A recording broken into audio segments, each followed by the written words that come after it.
یہ है इस्लामी जमहूरिया पाकिस्तान, जहां हर कोई अपनी धुन में मगन है।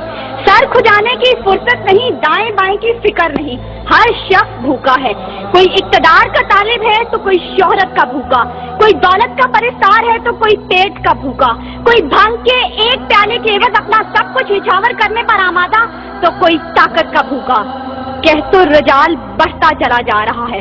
तहजीब और तमद्दुन के पैमाने टूट फूट का शिकार होकर वक्त की नाकदरी का गिला कर रहे हैं। हम जवाल की आखिरी हदों के भी आखिर पर पहुंच चुके हैं।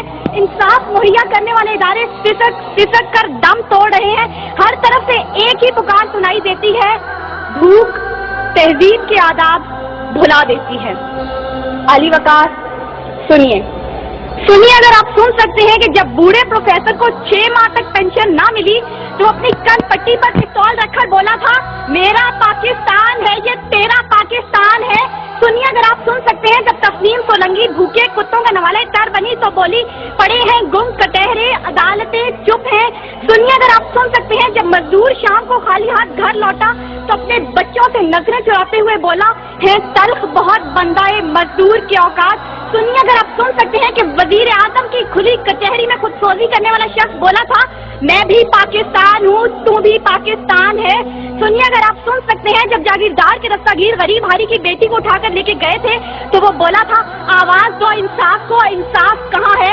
सुनिए, अगर आप सुन सकते हैं कि डमा डोला के बेगौर और कफन लाशें चिल्ला चिल्ला कर कह रहे हैं, नवीद दो इंसान को कि इंसान मर गया।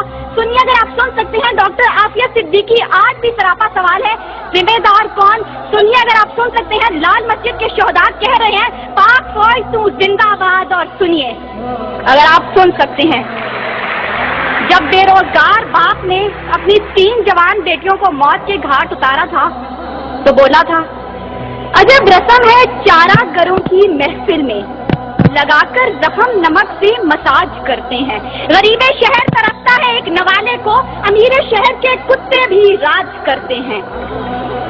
अली वकार, भूख तहजीब के आदाब भुला देती है। गुर्बत से मजबूर लोग अपने बच्चे भूनकर खा जाते हैं, अपने गुर्दे और आंखें बेच डालते हैं, अपनी 8 साला बच्चियां दलालों के हवाले कर देते हैं, अपने खानदान के साथ आग में कूद जाते हैं, दरियाओं समंदरों में छलांगे लगा देते हैं, पंखों के साथ लटक जाते हैं, ट्रेन की पटरी के आगे लेट जाते हैं। गुर्बत, जुल्म और महंगाई से मजबूर लोग अपने मासूम बच्चों के गले काट देते हैं।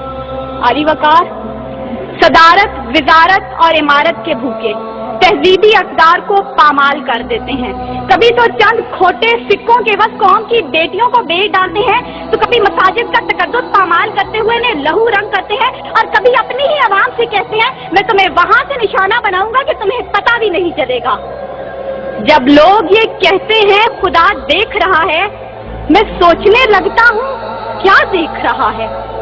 अली वकार, इससे पहले कि भूख इस मुल्क को खा जाए, इससे पहले कि लहजे पे आवाज हो जाए, सुर संगीत सब बेसाज हो जाए, खुदारा बूढ़े बाप का सहारा बन जाइए जिसके बेटे ने खुदसोजी की। खुदारा उस औरत के आंसू पहुंच डालिए जिसकी बेटी जागीरदार की हवस का निशाना बनी। और खुदारा उन मासूम बच्चों के सर पर दस्ते शफकत रखिए जिनका बाप पुलिस मुकाबले में सितम ज़रीफ़ी वक्त ने कलियों की नज़ाकत को, दिलों की मोहब्बत को इस तरह से मसला है, इस तरह से कुचला है कि जिंदगी अदियत है और सांस की भी कीमत है।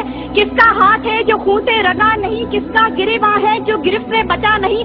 सदाए मौत आती है शहर भर की गलियों से, खून की बू आती है फूलों और